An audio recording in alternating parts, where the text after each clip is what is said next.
오늘은 왕들의 이야기 여호사밧 이야기인데 오늘 이 41절 말씀에 보니까 여호사밧은 유다의 네 번째 왕으로 등장을 합니다.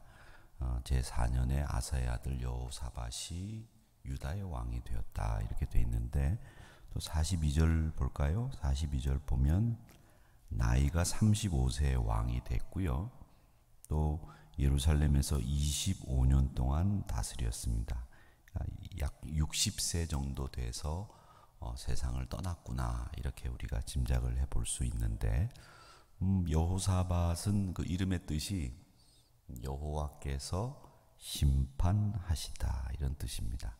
좀 무서운 말이죠. 여호와께서 심판하신다라는 말이 하나님 앞에 그 심판을 면할 수 있는 그 심판 앞에 자유로울 수 있는 사람이 아무도 없기 때문에 여호와께서 심판하신다 이 말은 굉장히 무서운 말이다라는 생각을 해볼 수 있습니다.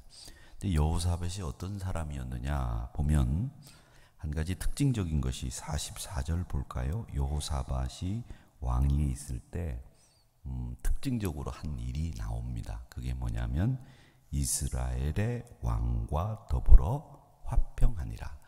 남과 북이 나눠져 있는 상태 속에서 이 남쪽 왕인 여호사밧이 북쪽 왕과 화평하게 지냈다는 겁니다. 그 화평하게 지낸 왕이 좀 문제죠. 여러분, 화평하게 지낼 만한 사람하고 화평하게 지내셔야 됩니다. 아무하고나 화평하게 지내면 안 돼요. 왜냐? 그 사람과 화평하게 지냈을 때에 그 화평함에 유익이 있어야 되는데 이 화평함에 유익이 없으면 그 화평함은 도리어 화가 돼요. 그 화평하게 지냈던 왕이 누구냐면 북쪽 이스라엘의 오므리 왕조의 가장 악하고 가장 하나님을 멀리했던 아합과 화평했어요. 그 말은 뭐냐면 아합 왕의 길을 따를 수도 있고 본받을 수도 있는, 즉 화평함으로 인해서 얻을 신앙적인 유익보다는 불이익이 더 많은 사람과 화평했다는 거예요. 이게 문제이죠. 그래서 하나님 앞에 야훼 신앙을 지키는 데 있어서는 불이익이 있고 유익이 없었는지는 모르겠지만 이 긴장관계가 완화돼 가지고 북쪽과 남쪽이 서로 사이좋게 지냈다라는 겁니다. 그런데 이 화평이 찾아온 그 이유가 여러분, 화평이 찾아온 그 까닭은 바로 그 이면에 어떤 일이 있었느냐면 그 아합 왕의 아들이 있었습니다. 아합 왕의 아들. 그 아들 이름이 또 여호사밧하고 이름이 비슷하죠. 근데 이 아합 왕과 이 여호사밧이 뭘 맺었느냐면 사돈을 맺었어요. 사돈. 아합의 딸을 며느리로 맞이한 거예요. 사돈끼리 싸울 수는 없잖아. 예를 들자면 이거죠.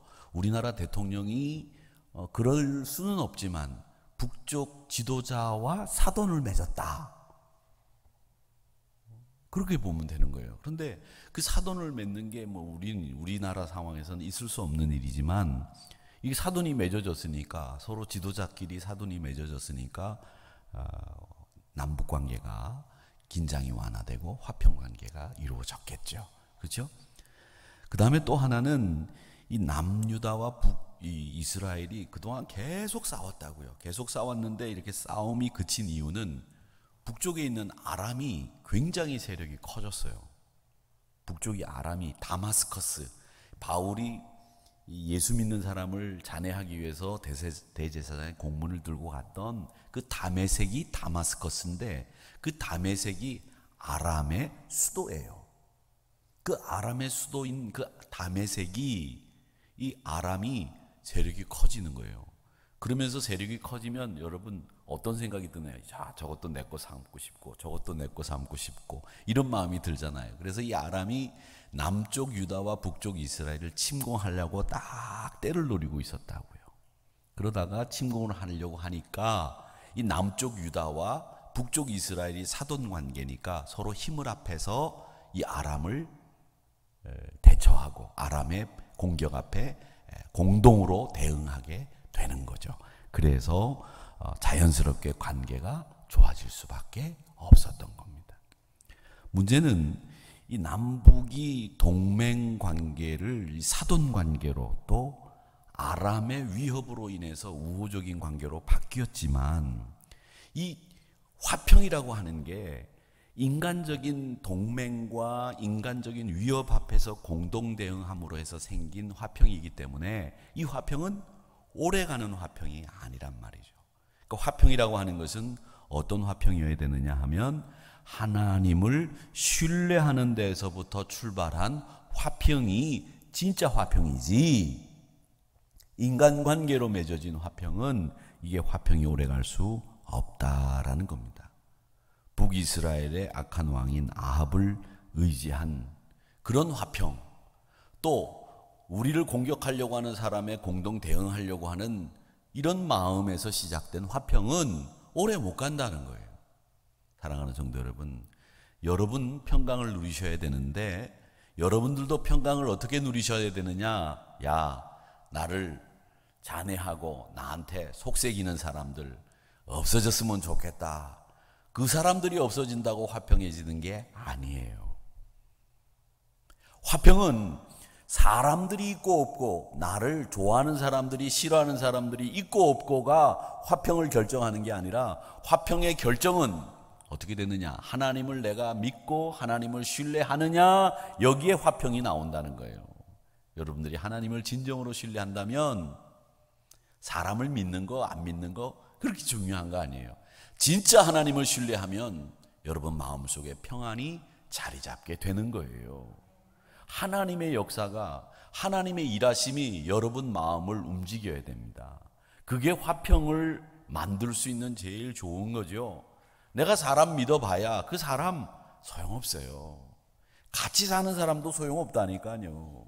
그러니까 믿고 안 믿고 이거 여러분 중요한 게 아니고, 진짜 여러분의 마음의 화평은 하나님께로부터 온다. 요걸 분명히 믿으시고 하나님을 의지하심으로 여러분 마음속에 평강, 샬롬을 누리셔야 합니다. 이게 오늘 이 북쪽과 남쪽을 화평하게 된 것을 보면서 우리가 배우는 교훈인데, 이 화평이 이루어진 것에 대해서 여호사밧과 북쪽 왕 아합이 만족하고 있었는지 모르겠어요. 그런데 이 여호사밧이 그렇게 한 일에 대해서 선지자, 나중에 이스라엘의 왕이 되는 예후가 선지자로 있을 때 책망하는 말씀이 나옵니다. 그 책망하는 말씀이 역대하 19장 2절에 보면 그 내용이 나와요. 뭐라고 돼 있느냐?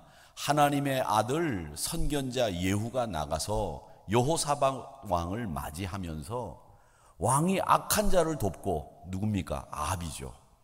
여호와를 미워하는 자들을 사랑하는 것이, 이 아합이 여호와를 미워하고 악한 자잖아요. 근데 왜 그 사람을 사랑하느냐? 왜 그 사람을 돕고 있느냐? 그거 옳습니까? 옳지 않습니다.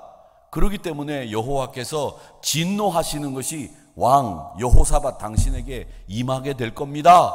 이 책망을 예후 선지자가 여호사밧 왕에게 한다는 겁니다. 사랑하는 성도 여러분, 사람을 돕고 사람을 좋아하고 사람을 사랑하는 거 나쁜 일 아닙니다. 그런데 악한 사람을 좋아하고 악한 사람을 돕고 악한 사람과 화평하는 건 그게 유익이 되지 못해요. 그건 진짜 화평이 아니란 말이죠. 진짜 화평은 하나님을 신뢰하는 데서부터 출발한다. 이 원칙을 여러분 꼭 기억하시기를 바랍니다. 시편 20편 7절에서는 이런 얘기합니다. 어떤 사람은 병거, 어떤 사람은 말을 의지하나 우리는 여호와 우리 하나님의 이름을 자랑하리로다. 지위 높은 사람과 친하고 그 사람들의 힘을 등에 업고 내가 이런 일을 할 수 있다. 이게 중요한 게 아니고요. 하나님의 이름을 자랑하는 사람이 진짜 병거 말보다 더 큰 세력을 가지고 있는 사람이에요. 신앙의 참모습은 하나님을 의지하느냐 의지하지 않느냐, 신앙인의 모든 상황은 하나님을 의지하는 데서부터 출발하고 하나님을 의지하는 것으로 끝나는 거예요. 아시겠어요? 다른 거 의지하는 데서부터 출발했다면 여러분 신앙은 다시 돌아가서 여러분 출발점부터 다시 시작해야 돼요. 하나님을 의지하는 데서부터 출발하셔서 하나님 의지하는 것으로 끝나는 거, 그게 신앙이라는 거예요. 그래서 믿을 신이죠. 그래서 앙망하는 거예요. 그래서 그걸 신앙이라고 부르는 거예요. 예레미야 17장 7절의 말씀에 보면 뭐라고 얘기하느냐? 여호와를 의지하며 여호와를 의뢰하는 그 사람은 뭘 받을 것이다? 복을 받을 것이라고 돼 있잖아요. 복을 받을 것이라. 다른 사람 의지하고 힘 있는 사람이 복을 받을 것이다? 아니에요. 여호와를 의지하며 여호와를 의뢰하는 사람이 복을 받는 사람이란 말이죠. 사랑하는 성도 여러분, 여러분이 복 받는 사람 되기를 축원합니다. 그 복을 받으려면 여호와 의지하세요. 여호와 의뢰하세요. 그게 복이란 말이죠. 누가복음 12장에 보면 어떤 부자가 나옵니다. 이 부자가 대단히 부자였던 모양이에요. 그래가지고 야, 이게 내가 이번에 추수한 곡식이 너무 많아. 이걸 어디다 챙겨두지? 곡간을 하나 더 만들어야 되겠다. 그래서 그날 저녁에 야, 내일은 아침에 일찍 일어나서 종들과 함께 이 추수할 곡식들, 이거 참 너들 이 곡간을 하나 찌개 하나 만들어야 되겠다 생각을 하고 잠을 자려고 합니다. 그런데 하나님의 사자가 딱 밤에 나타나서 야, 너 오늘 잠들면 네 영혼 내가 데려간다. 알았지? 내일 곡간 지을 게 무슨 소용이 있냐는 거예요. 그 많은 추수할 곡식들, 많은 재산 무슨 소용이 있냐는 거예요. 오늘 저녁에 네 영혼을 도로 찾아가시는데 소용없다는 거죠. 그게 누구 것이 되겠느냐?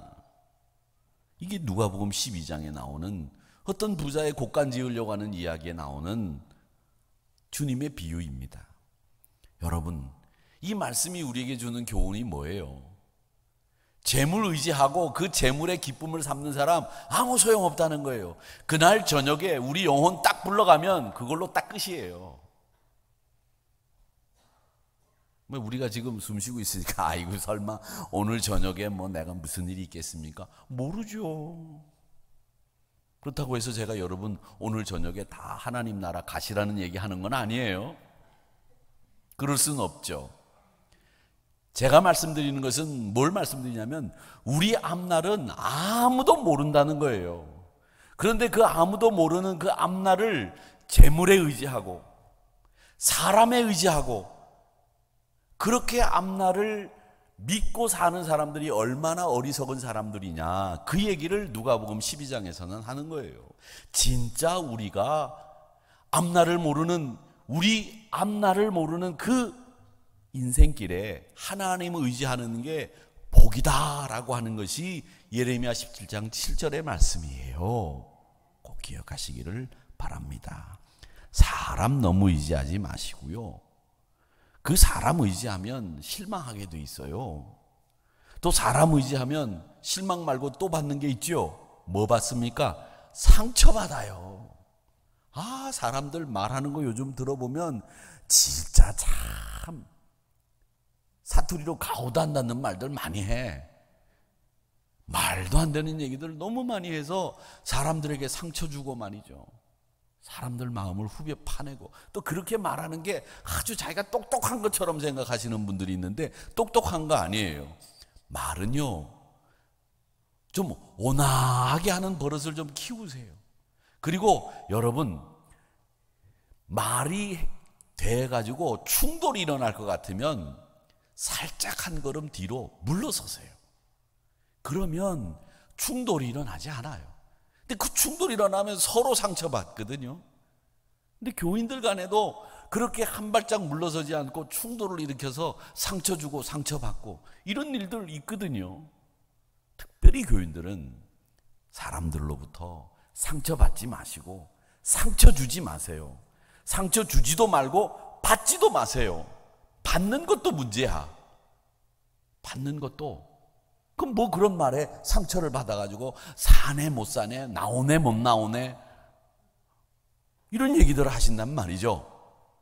좀 가볍게 그렇게 신앙생활을 하지 마세요. 좀 무겁게 여러분 몸무게만큼 그렇게 신앙생활을 하자고요. 아시겠어요? 아주 그냥 목회를 하면서 그 상처받았다는 말에 아주 나도 상처받아.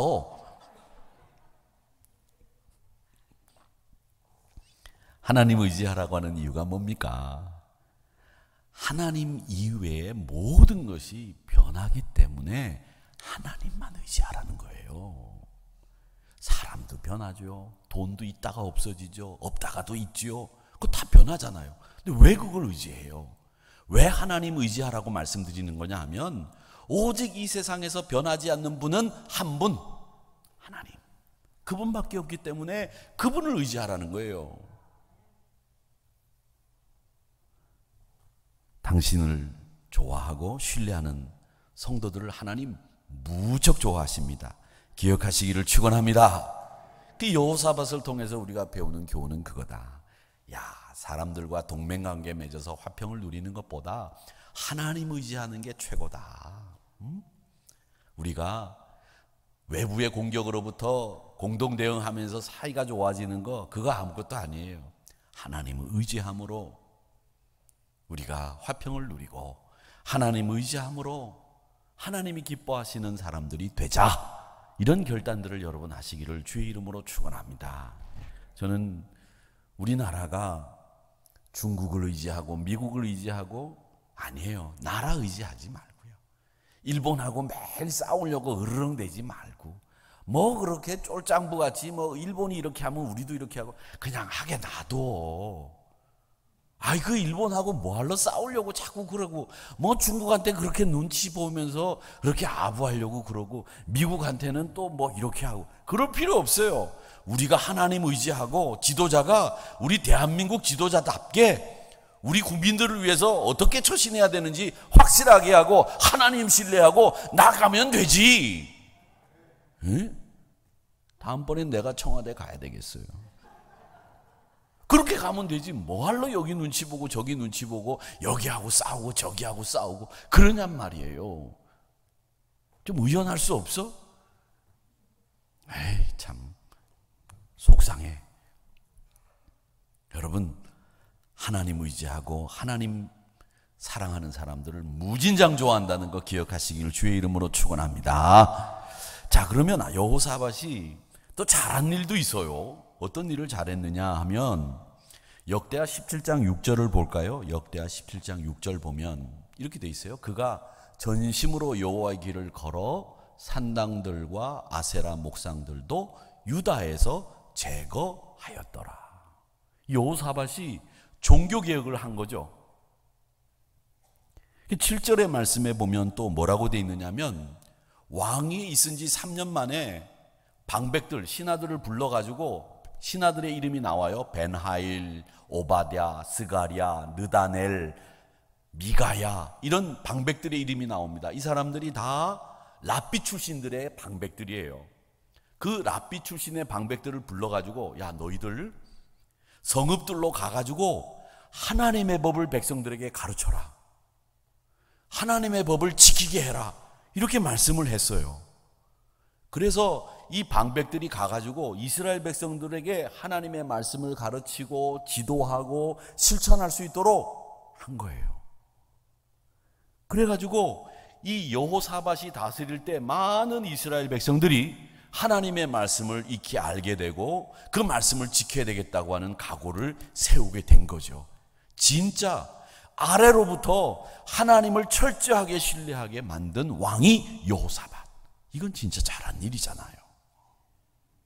그래서 여호사밧은 정치적인 역량도 뛰어날 뿐만 아니라 모세의 율법에 따라 사법제도도 체계적으로 만들었고 통치 체계를 잘 정비한 왕이 남쪽 여호사밧이라고 하는 왕이었다라고 하는 겁니다. 그러니까 어떻게 이 남쪽 유다에는 우리가 본받을 만한 신앙의 왕들이 있었는데 그 중에 여호사밧의 아버지 아사도 그랬고 여호사밧도 그러했다라고 되어 있습니다. 자, 그런데 이제 우리가 여기서 한 가지 좀 이상한 부분이 있는데, 여러분 성경을 유심히 보시는 분들은 아시겠지만 열왕기상 오늘 읽은 22장에는 43절 읽었죠? 43절 읽은 말씀 한번 볼까요? 좀 유의해서 보시죠. 열왕기상에는 여호사밧을 이렇게 평가해 놨습니다. 평가예요. 아사의 모든 길로 행하며, 아버지 아사가 종교개혁을 했잖아. 그러니까 그 아버지 아사의 종교개혁의 길로 행하여 돌이키지 아니하고 그 종교개혁의 길을 끝까지 갔고 여호와 앞에서 정직히 행하였으나, 근데 그러나 산당은 패하지 아니하였으므로 백성이 아직도 산당에서 제사를 드리며 분향하였더라, 이렇게 돼 있어요. 여러분 여기서 산당은 패하지 않았다 이렇게 돼 있어요. 자, 그런데 열왕기상 말씀은 이렇게 돼 있지만 역대기 말씀을 한번 볼까요? 역대기 말씀, 아니 그거 비교하는 말씀 전에 역대기 17장 6절만 따로 띄워보세요. 네, 역대기 17장. 그가 여호사밧입니다. 전심으로 여호와의 길을 걸어 산당들과 아세라 목상들도 유다에서 어떻게 했더라? 제거하였더라. 평가가 틀려요? 같아요? 틀려요. 이제 비교해 보십시다. 잘 보세요. 열왕기상 22장 43절은 패하지 아니하였다. 역대기는 제거했다. 이렇게 돼 있거든요. 이게 어떤 말이 맞는 거예요? 여러분, 성경을 유심히 보시는 분들은 굉장히 혼란스러운 부분이 이 부분일 거예요. 왜? 똑같은 왕에 대해서 열왕기서의 평가와 역대기서의 평가가 다르기 때문에 이걸 누구 말을 믿어야 되느냐, 성경이 이렇게 우리에게 혼란을 줘도 되느냐, 이렇게 생각하실 수 있어요. 자, 여러분 어떻게 하실래요? 어떤 말을 믿으실래요? 자, 1번 역대기 말이 맞다 하시는 분들은 손을 드십시오라고 하면 여러분 굉장히 갈등이 일어나겠죠. 이걸 들어야 되나 저걸 들어야 되나. 자, 2번 열왕기상의 말씀이 맞다고 생각하시는 분들은 손을 드세요. 손 들진 마세요. 제가 그렇게 한다고 하면 그러면 여러분 이제 패가 나눌 거예요. 그렇죠? 자, 1번과 2번 각각 맞는 이유를 설명하시오. 그러면 아직 설명할 수는 없어. 목사 앞에서 이거 설명했다가 큰 치도곤 당할 수 있으니까. 그런데 이렇게 하면 안 되죠. 제가 설명을 해드려야 되겠죠. 제거했다는 말과 패하지 아니했다, 어떤 말이 맞느냐. 제가 언젠가 여러분 이 왕들의 이야기를 하면서 열왕기와 역대기의 차이점을 말씀을 드리겠다 말씀드린 적이 있어요. 제가 오늘 그 차이점을 말씀드리려고 합니다. 열왕기서와 역대기서가 같은 내용인데 뭐가 다르냐? 이걸 여러분들이 알고 읽으셔야, 열왕기서와 역대기서를 이 차이를 알고 읽으셔야 여러분들이 분명히 이런 차이점에 대해서도 이해가 된다는 거죠. 그 차이점을 여러분들이 오늘 아셔야 될 때가 됐어요. 자, 어떤 차이가 있느냐 하면 이 사무엘 열왕기하고 역대기서하고는, 사무엘서와 열왕기서하고는 내용이 비슷해요. 사무엘하고 열왕기하고. 역대기는 따로 떨어져 있어요. 근데 이제 간단하게 얘기하면 열왕기와 역대기가 왜 다르냐? 똑같은 왕들의 이야기인데 왜 다르냐? 이 성격은 열왕기서는 연대기적이다라고 하는 말은 순서대로 1920년, 30년, 40년, 50년 이렇게 순서대로 썼다는 거죠. 그게 열왕기서. 그 다음에 역대기서는 통계적으로 어떤 사람이 어떤 일을 많이 한 사람들을 중심으로 해서, 업적이 있는 사람들을 중심으로 해서 역대기서는 써졌다, 그 얘기고요.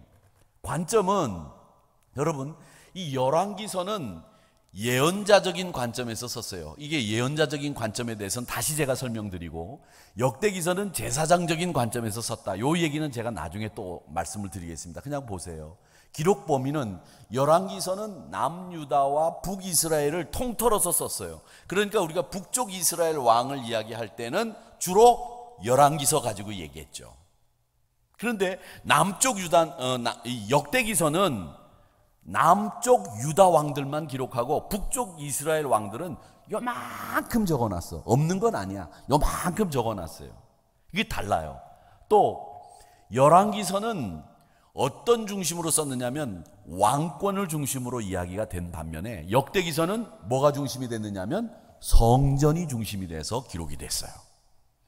그리고 이 열왕기서는 고발적인 성격이 강한 반면에 역대기서는 격려적인 성격이 강했어요. 그리고 기록 방법은 열왕기서는 객관적으로 쓴 반면에 이 역대기서는 객관적이보다는 의도적으로 저자의 의도가 많이 개입이 됐어요. 이런 차이가 있단 말이죠.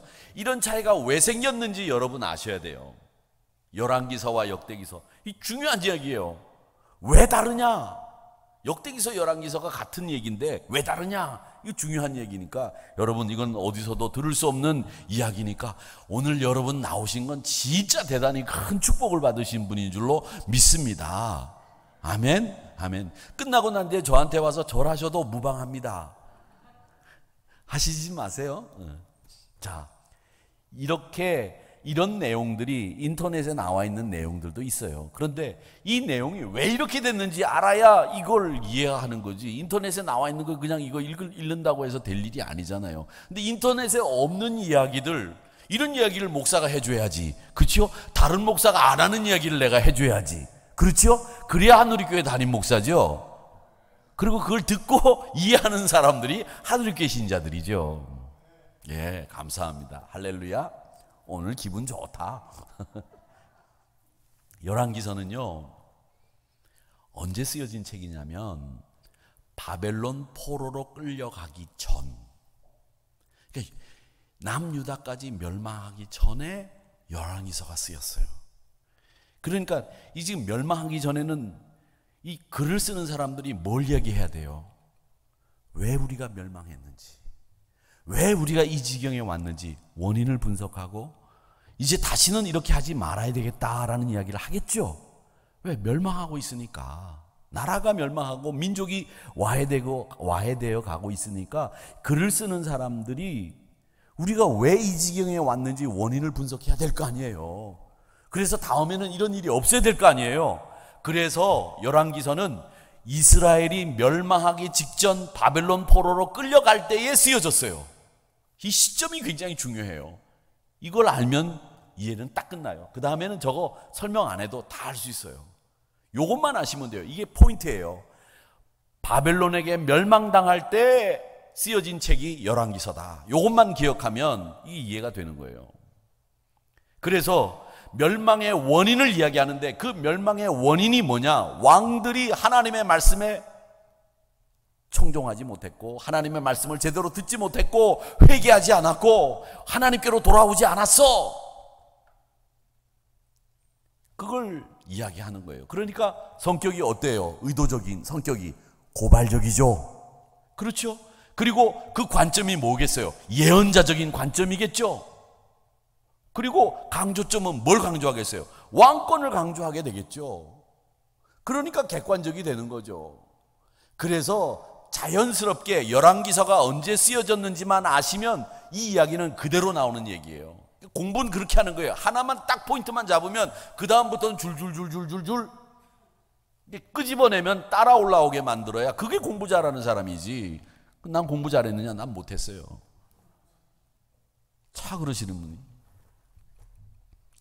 자, 그 다음 역대기서는 이 쓰여진 포인트만 알면 돼요. 역대기서는 언제 쓰여졌느냐? 바벨론 포로가 끝나고 이스라엘로 돌아왔을 때에 역대기가 쓰였어요. 그 쓰인 포인트만 아시면 되는 거예요.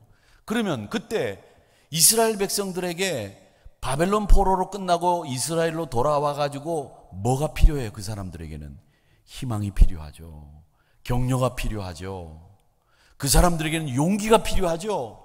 그렇기 때문에 역대기서의 내용은 다 뭘 얘기하느냐면 왜 우리에게 희망이 있는가, 이걸 설명하려고 의도적인 선택을 해서 글을 쓰는 거예요. 역대기서는 의도적인 선택을 했고, 그러면 격려적인 성격이 나오는 것이고, 그 다음 왜 희망이 있는가라고 하는 것은 성전을 회복해야 되니까 그 성전 회복이 중심이 되니까 그 강조점도 성전이 되는 거죠. 그리고 이 이스라엘 백성들의 희망을 주고 격려하고 위로하는 일은 누가 하느냐? 제사장이 하는 일이잖아요. 하나님 앞에 들어가서 백성들의 죄를 사해달라고 자기가 성소에서 제물을 바치고 자기가 죽는 한이 있어도 그 지성소에 1년에 한 번 들어가는 거, 그게 제사장이 하는 일이잖아요. 그러니까 이 역대기서는 제사장적인 성격이 있다, 이렇게 되는 거죠. 그리고 이 이야기는 통계적으로 하나님의 뜻을 이룬, 하나님이 기뻐하시는 일들이 무언지를, 좋은 이야기들을 많이 하게 된 거예요. 그래서 열왕기와 역대기의 차이가, 이런 차이가 있다 하는 거죠. 그래서 쓰여진 때만 여러분들이 구분만 딱 하시면, 열왕기서는 바벨론 포로로 끌려가기 전 망할 때 쓰여졌다, 역대기서는 바벨론 포로를 돌아오고 난 뒤에 격려하기 위한 그때에 쓰여졌다, 그것만 알면 이건 저절로 구분이 되는 거죠. 끝. 자, 그러면 다시 앞으로 돌아가 볼까요? 아까 비교해 주신 말씀. 열왕기서는 어떤 거라고 그랬죠?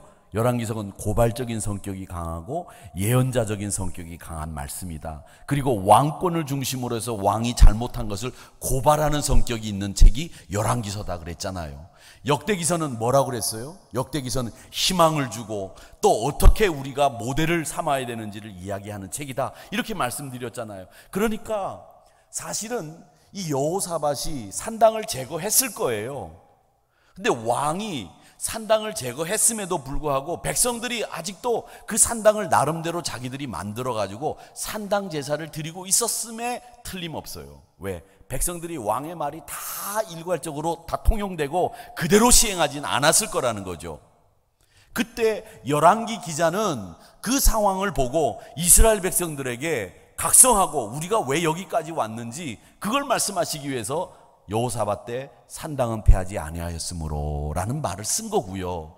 역대기서는 희망을 주고 백성들에게 성전이 회복되어야 된다는 이야기를 해야 되니까 여호와 신앙으로 복귀하자, 회복하자, 이런 이야기를 해야 되니까 유다에서 산당들을 완전히 제거했다. 이제 그러니 우리도 성전을 회복하고 산당 예배는 그쳐야 된다. 이제는 아세라 목상 섬겨서는 안 된다. 이야기를 하려고 하는 의도적인 선택으로 역대기서는 산장을 제거했다라는 말이 나오는 거예요. 그래서 이런 차이가 한 왕에 대해서도 평가가 다르게 나올 수 있었다라는 얘기죠. 이해되시죠?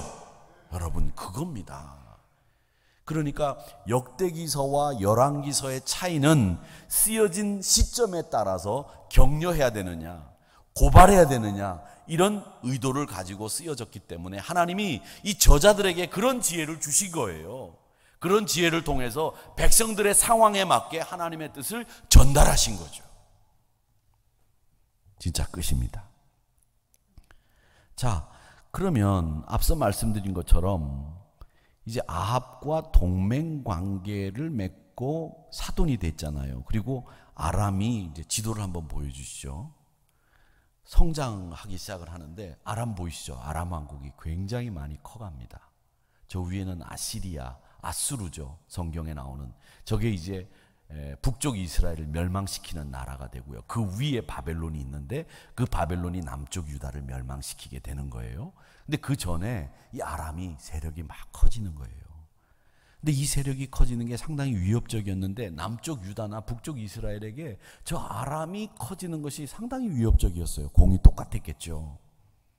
그 역대기서를 보면 역대기서는 제사장적인 완곡하고 격렬하는 의미라고 말씀을 드렸는데 여호사밧을 보면 역대기서에 보면 뭐라고 되어 있느냐면 이렇게 되어 있습니다. 하나님 앞에 기도하자, 기도하자, 그렇게 얘기를 해요. 근데 열왕기상 말씀에 보면 정확하게 열왕기상 말씀은 객관적으로 서술을 해놨는데 열왕기상 말씀이 더 객관적일 수 있어요. 22장 말씀에 보면 이 아합 왕이 여호사밧에게 전쟁을 권유하는 말씀이 나옵니다. 이 열왕기상 22장 3절 말씀 좀 보여주세요. 이스라엘 왕, 이게 아합입니다. 그의 신하들에게 이르되 길랏 라못은 본래 우리 것인 줄을 너희가 알지 못하느냐. 우리가 어찌 아람 왕의 손에서 도로 찾지 아니하고 잠잠히 있으리요. 이렇게 말씀합니다. 그러니까 아합이 야, 길랏 라못이 지금 아람이 뺏어갔는데 그거 우리 땅 아니냐. 그러니까 니하고 나하고 손잡고 아람을 물리치고 길랏 라못을 되찾자. 이렇게 얘기하는 거예요. 길랏 라못이 아까 저 지도에 나오나요? 한번 지도 보여주시죠. 길랏 라못이 안 나오는데 이 암몬 위에 저 아람 밑에 북이스라엘 그 사이에 길랏 라못이 있습니다. 그 땅이 아람 나라가 돼버렸어요. 그래서 아합이 남쪽에 있는 여호사밧과 함께 히물 앞에서 길랏 라못을 찾자라고 합니다. 그리고 전쟁을 벌여요. 여호사밧이 아합이 동맹을 맺고 전쟁에 나갔는데 그 전쟁에서 아합이 죽습니다. 어떻게 죽느냐? 아합이 이 갑옷을 입어요. 갑옷을 쫙 입었는데 이 갑옷이 이렇게 솔기가 있잖아요. 솔기라고 하는 게 뭐냐면 이게 옷과 옷 사이에 이렇게 연결되는 부분 있는데 거기가 약하잖아요. 근데 적군 아람이 활을 쏘았는데 그 화살이 이 갑옷에 맞춰서 튕겨 나간 게 아니라 그 솔기 사이에 맞아가지고 찔렸어요.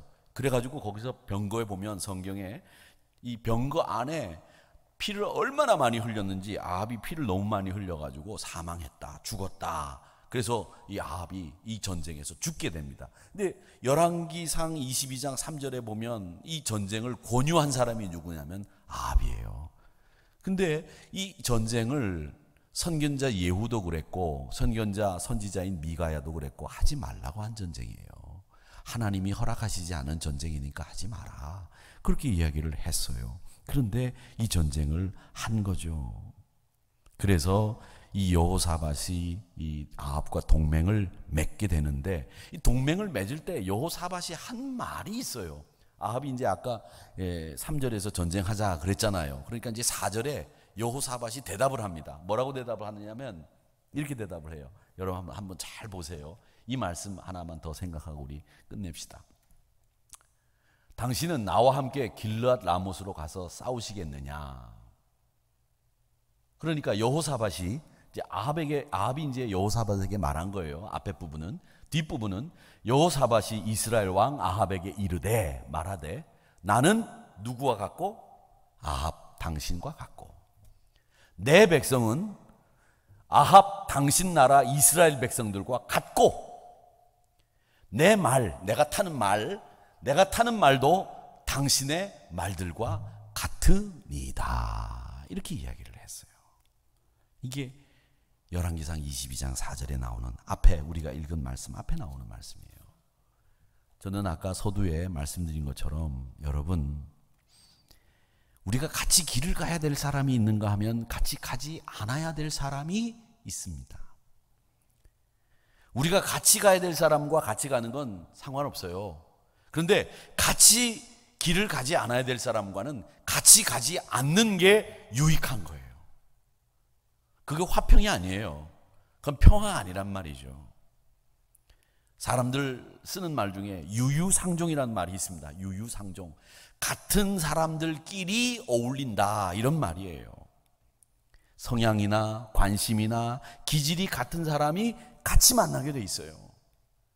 아합과는 길을 같이 가면 안 되는 거예요. 여호사밧은. 그런데 여호사밧이 지금 22장 4절에서 뭐라고 이야기합니까? 당신이나 나나 똑같고 당신 백성이 내 백성이고 당신 타는 말이 내 말이고 이게 무슨 말이에요? 너하고 나하고 같다. 유유상종이다. 이런 말을 한 거예요. 근데 어떻게 여호사밧이 아합과 유유상종이 될 수 있느냐고. 아합은 여호와를 신뢰하지 않는데 여호와를 미워하는데 왜 그 사람과 유유상종해야 되느냐고요. 여러분 하나님을 사랑하는 사람과 유유상종하셔야 됩니다. 여호와를 신뢰하는 사람과 유유상종해야지 여호와를 믿지 않는 사람과 유유상종하면 안 돼요. 여호사밧은 그랬거든요. 지금 이 길을 같이 가지 말아야 될 사람들이 있어요. 그 사람들이 누구냐? 제가 몇 가지를 제가 정리해서 말씀드리는데 부정적인 사람, 물론 하나님을 믿지 않는 사람하고는 길을 같이 가지 마시고요. 동업도 하지 마세요. 제발. 부정적인 사람과 길 같이 가지 마세요. 너는 안 돼. 해봐야 소용없어. 나도 해보니까 안 되더라. 이런 사람 만나지 마세요. 그 사람과는 같이 길 못 갑니다. 또 험담하는 사람하고 길 같이 가지 마세요. 험담하는 사람들은 그 기본적인 생각이 뭐냐면 나는 옳고 너는 틀리다. 이게 험담하는 사람들의 기본적인 마인드예요. 이런 사람들하고는 길 가지 마세요. 나중에 여러분하고 힘을 합해서 가는 것 같다가 나중에 그 사람이 여러분 험담합니다. 틀림없습니다. 그 다음 세 번째로 어떤 사람이냐? 불평하는 사람 같이 가지 마세요. 이런 사람 만나면 어떻게 되느냐? 결국 나도 불평하는 사람 돼요. 불평이 뭐가 제일 문제인 줄 아세요? 감사와 은혜가 사라져요. 불평하면 감사와 은혜가 사라지기 때문에 불평하는 사람하고는 같이 가지 마세요. 이 말을 딱 해보고 이 사람 불평한다, 그 다음부터 만나지 마세요. 험담한다, 부정적인 생각을 갖고 있다, 만나지 마세요. 네 번째로 어떤 사람과 길을 같이 안아야 되느냐? 꿈이 없는 사람, 도무지 꿈이 없어. 그래서 매일 어떤 얘기 하느냐? 과거 얘기만 해. 내 과거에 이랬는데, 과거에 저랬는데. 그 사람들의 특징이 뭔지 아십니까? 이런 사람들, 꿈이 없는 사람들이 하는 말이 뭐냐? 허풍을 떨어요. 꿈이 없으니까 허풍을 떠는 거예요. 꿈이 있는 사람은 절대 허풍 털지 않습니다. 왜? 내가 이룰 꿈이 있기 때문에 그 꿈을 이루는 것을 보여주기 위해서 노력하기 때문에 허풍 안 떨어요. 근데 꿈이 없는 사람들은 이룰 꿈이 없기 때문에 허풍이라도 떨어서 자기를 과대 포장하고 싶은 마음이 있거든요. 허풍 떠는 사람은 뻥치는 사람들이라고 하잖아요. 그런 사람들은 꿈이 없다, 그렇게 판단하시면 돼요. 이런 사람들하고는 여러분 길가지 같이 가시지 마시기를 바랍니다. 가시면 안 돼요. 그리고 여러분은 어떻게 해야 되느냐? 여러분, 하나님의 뜻을 구하시기를 주의 이름으로 축원합니다. 하나님의 뜻을 구하세요. 하나님의 뜻을 구하세요. 그게 진짜 우리에게 필요한 일이라는 겁니다.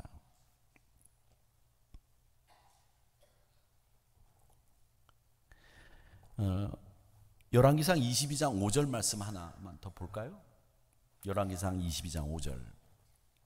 자, 여호사밧이 아합과 다른, 요거는 달라요. 보세요. 여호사밧이 또 이스라엘 왕에게 이르되 청하건대 내가 당신 말과 같고 당신 백성이 내 백성이고 당신과 내가 같은데, 근데 여호사밧이 다른 부분이 요거예요. 여호사밧이 또 이스라엘 왕에게 이르되 뭐라고 그랬느냐? 청하건대. 그럼 우리가 이 아람과 전쟁을 하기 전에 우리가 해야 될 일이 있습니다. 그게 뭐냐? 여호와의 말씀이 어떠한지 물어보소서. 이게 여호사밧이 아합과 다른 거예요. 하나님의 뜻을 구했다는 거죠. 적어도 여호사밧은. 사랑하는 성도 여러분, 하나님의 뜻을 구하는 여호사밧의 이 모습을 우리의 모습으로 삼으셔야 됩니다. 하나님의 뜻을 구하는 거요, 어떻게 해야 되느냐? 여러분, 하나님의 뜻을 구하는 방법은 제일 좋은 게 뭐냐? 정기적으로 말씀을 묵상하세요. 말씀 묵상하세요. 이 말씀 묵상하는 것이 하나님의 뜻을 구하는 제일 좋은 방법이고요. 그 다음에 기도를 하시면, 여러분 경험하셨을 거예요. 기도하시면 이 내 마음속에 내적으로 성령님의 음성이 들립니다. 그 성령님의 음성을 듣는 일, 그게 하나님의 뜻을 구하는 방법이에요. 그리고 하나님의 뜻을 구하면, 여러분, 하나님의 뜻을 구하게 되면 그 성도들이 자기 자신이 왜 이 일을 하려고 하는지, 내가 이 일을 왜 해야 되는지 그 동기를 찾게 돼요. 내가 이 일을 왜 해야 되느냐? 이게 하나님 때문인지 내 욕심 때문인지 이 동기를 보게 되는 거죠. 그래서 하나님의 뜻을 구해야 되는 거예요. 말씀 묵상하시고 기도를 통해서 성령님이 하시는 그 음성에 귀를 기울이시고 내가 이 일을 하는 동기를 분명히 면밀히 살피셔야 됩니다. 야고보서 4장 3절 유명한 말씀 있잖아요. 너희가 구하여도 받지 못하는 것은 정욕으로 쓰려고 구하기 때문이다, 이렇게 말씀하셨잖아요. 정욕으로 쓰려고 구하기 때문에 너희가 받지 못하는 것이지, 네가 하나님의 뜻을 위해서 구하는 거라면 하나님 주시겠다, 이게 야고보서 4장 3절의 말씀이거든요. 이건 뭘 얘기하느냐? 우리가 하나님의 뜻을 구하게 되면 하나님이 기뻐하시는 뜻을 위해서 내가 헌신하게 되고 그 일을 위해서 나가게 된다는 얘기죠. 사랑하는 성도 여러분, 그래서 우리가 믿음의 사람들은 같이 가지 말아야 될 사람들과 같이 가지 마시고 하나님의 뜻을 구하는 이런 모습으로 살아가시기를 바랍니다. 이게 여호사밧을 통해서 우리가 배우는 교훈이에요. 같이 가지 않아야 될 사람들 여러분 주변에 있는지 살펴보시고, 또 인간적으로 매정하게 넌 아니야 이렇게 얘기하지 마시고, 내가 같이 가지 말아야 될 사람이라면 단호하게, 그러나 그분의 마음에 상처 주지 않고, 아니면 같이 갈 사람으로 만드는 거, 그게 우리에게 필요한 일이겠죠. 그렇게 하면서 우리 사랑하는 성도 여러분 늘 믿음에서 승리하시기를 주님의 이름으로 축원합니다. 저는 우리 한우리 성도님들이 이 여호사밧의 이 방법 가운데에서 우리가 배워야 될 이 방법을 잘 습득하시고 또 해서 아합과 동맹함을, 하나님을 신뢰하는 데서부터 출발하지 않았던 거, 요거를 우리의 마음속에 담고 같이 가지 않아야 되는 사람들과 같이 가는 실수하지 않고, 또 한편으로는 하나님의 뜻을 구하는 일에 게을리하지 않는 우리 성도님들이 되셔서 여호사밧을 통한 교훈 여러분 가슴속에 잘 담아두시기를 주님의 이름으로 축원합니다.